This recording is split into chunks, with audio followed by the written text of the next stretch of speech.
So Leonardo. The first thing I always tell you about Leonardo is you really shouldn't call him Leonardo da Vinci. Why not? It's really not his name. Da Vinci just means of Vinci. And it basically just means Leonardo of Vinci. It was a geographical marker that helped to identify him. And the reason why is because Leonardo was a fairly common name at this time in Italy. So you would designate, that Leonardo or this Leonardo. It's like me growing up with the name Jennifer, which for the late 70s was a very popular name. So when I went to school, there was Jennifer R, Jennifer G, Jennifer S, right? So there was a way of designating us from each other. This is why I finally just became a Jen, way easier. So again, Leonardo da Vinci is really not his given name. It's a way that we refer to him. So often people will call him like Da Vinci, and I'm like, it's not really his last name. And just so you know, it's usually very proper to speak of artists using only their last name. But again, in this case, Leonardo, you really have to use his first. But typically, if you're talking about artists like Picasso, right, Kandinsky, it's very proper in art history to use the last name of the artist. We never refer to them by their first names normally. It's just too familiar, right? Pablo, that just sounds silly. But with Leonardo knows you are using his first name because, again, it's the way we designate him instead of, again, using Da Vinci. Right? So in Leonardo, he's an intriguing figure in art history. He was a consummate learner, creator, investigator. He is known for really trying to understand the world around him in a way that you really never see in other artists achieve. He's always trying to create new things, experiment with new things. So you see his Universal Man here, or Vitruvian Man as it's called, where he's thinking about the human body and the equation of the human body in a sense, the mathematical proportions of the human body, and is working kind of through those problems and investigating those problems. And if we think about his working methodology, he was very obsessive. Today we probably would diagnose him with a little OCD or a little perfectionism because he had a hard time finishing things. He had a hard time saying, this is done. I'm a perfectionist, so I understand his struggle. I'm never quite satisfied with something. I always think it could be a little bit better. So his quote is, art is never finished, only abandoned. Because often patrons had to literally take their art out of his hands, give it to me, I need to have it. But he was like, no, just one more thing, right? So because of this, Leonardo, we don't have a lot of finished artwork from him. It's a very small pool comparatively to other Renaissance artists of the time, because we think he was very finicky about his working method. Where we do have a lot to look at is actually what we call his notebooks. Because this is him just sketching on his own time, writing, notes on his own time. It's a much larger volume of information that we can look at.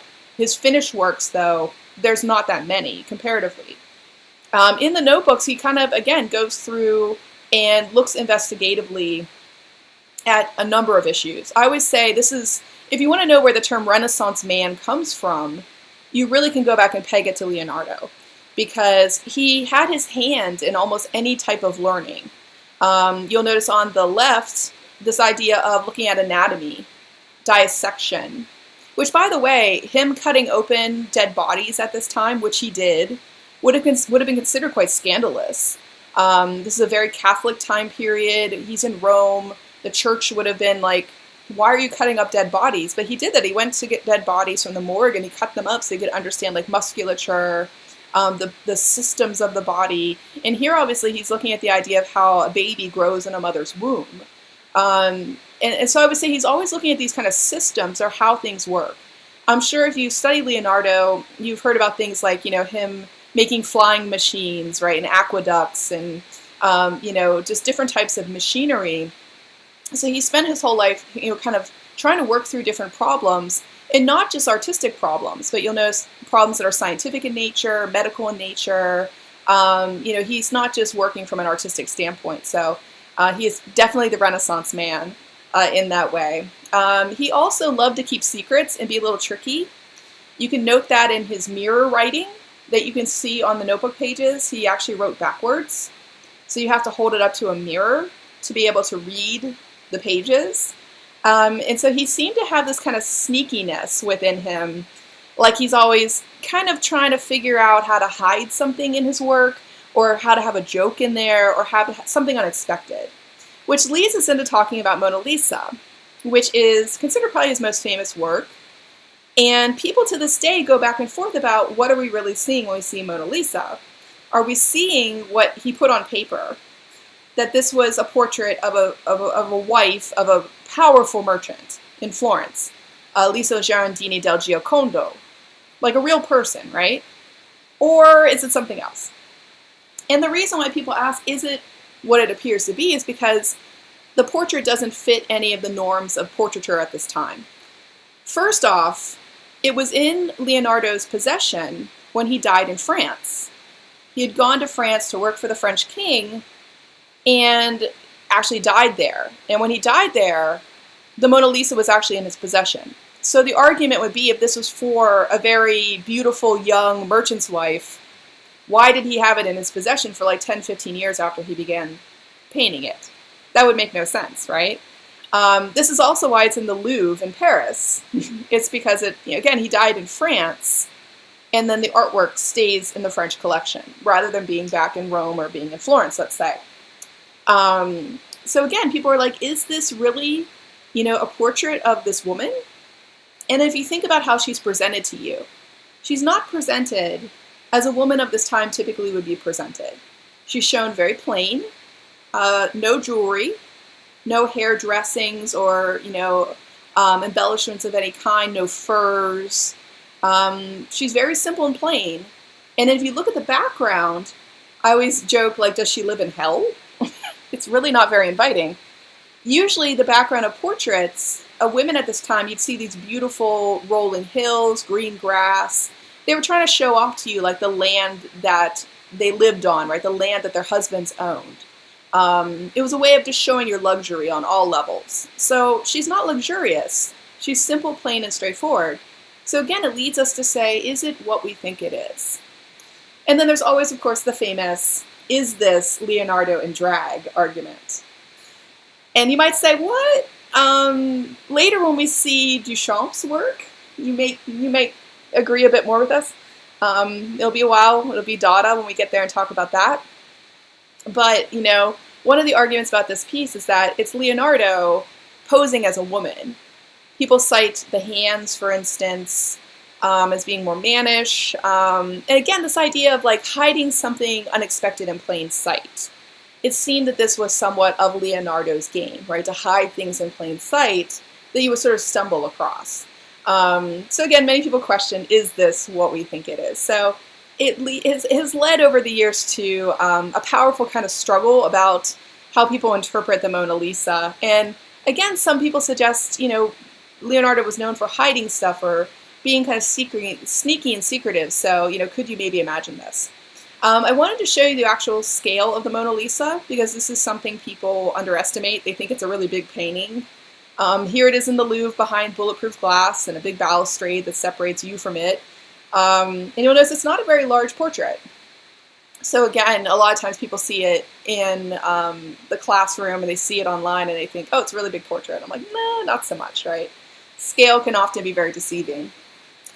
The final Leonardo piece I want to show you is his Last Supper. I say this is his second famous work, as far as famousness goes. And I wanted you to get a context of how the piece actually looks as it appears in the Convent of Santa Maria del Grazie in Milan. This piece was commissioned by the convent. A convent is where nuns live. And it appears in the area where they would have dined or they would have eaten.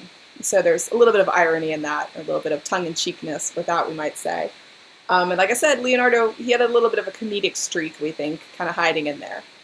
The piece, when it was created, Leonardo experimented with a very untested type of paint.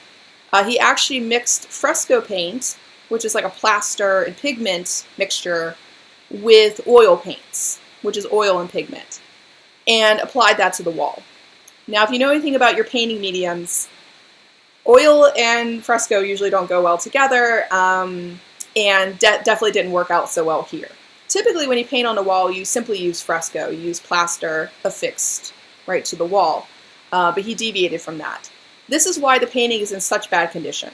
If you're looking at the image here, if you go back and look at the previous slide, why is the painting in such bad condition? It's literally like flaking off the wall because of the choice of mixing the oil paint into the fresco paint.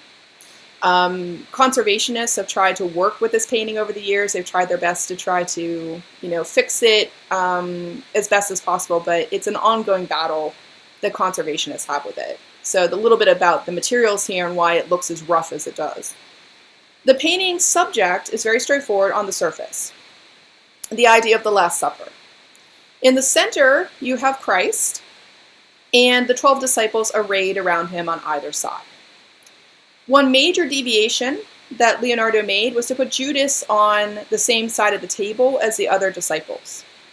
Usually Judas is placed on the other side of the table, so that was a major deviation that Leonardo made.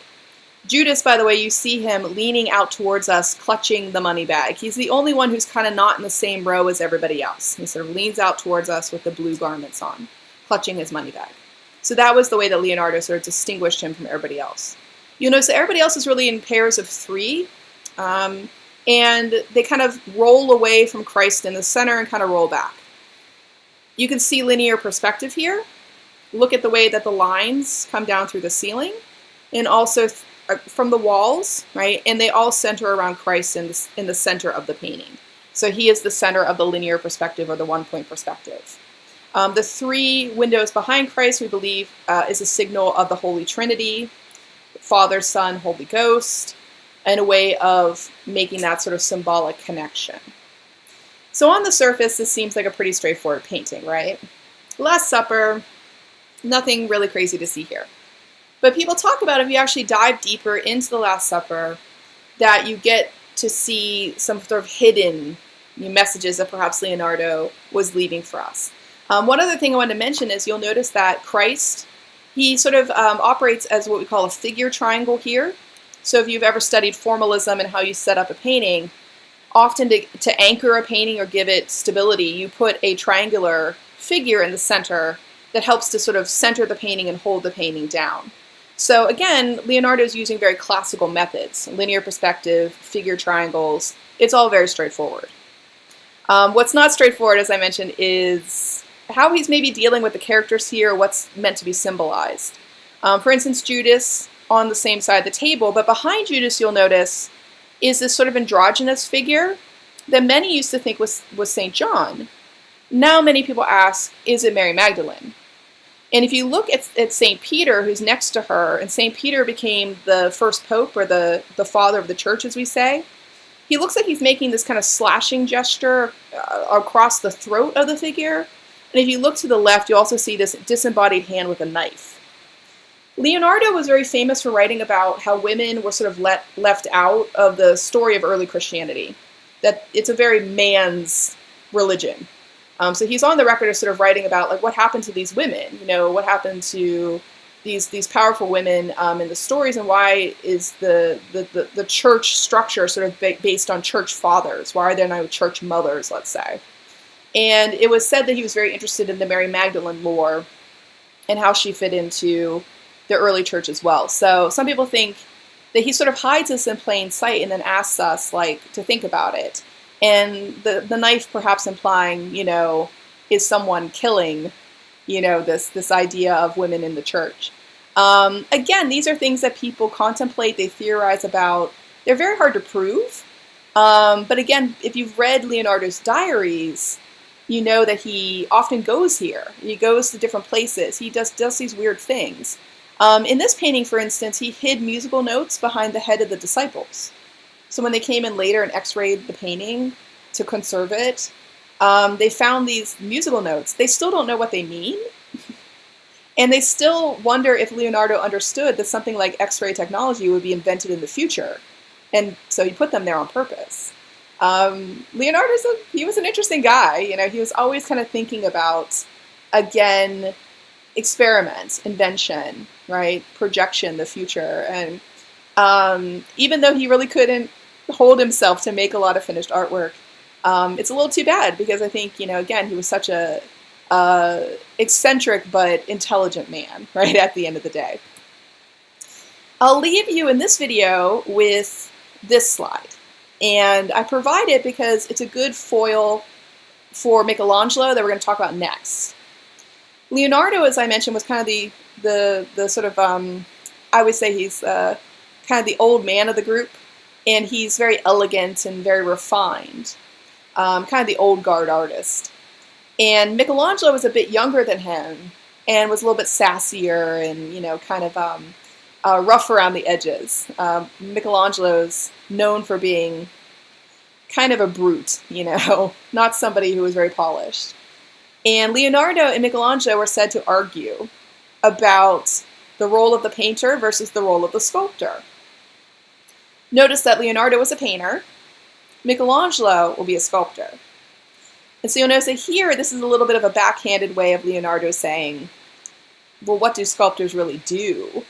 I'll tell you what painters do. You know, notice the sculptor's art requires more physical exertion. He's basically saying, like, you know, you don't have to think. It's not about thinking. It's not about mental effort. So I would say this is a little bit of an art history slapdown, a little bit of a backhanded, like, you know, battle that they're having between each other. And keep this in mind as we go on next and talk about Michelangelo's work.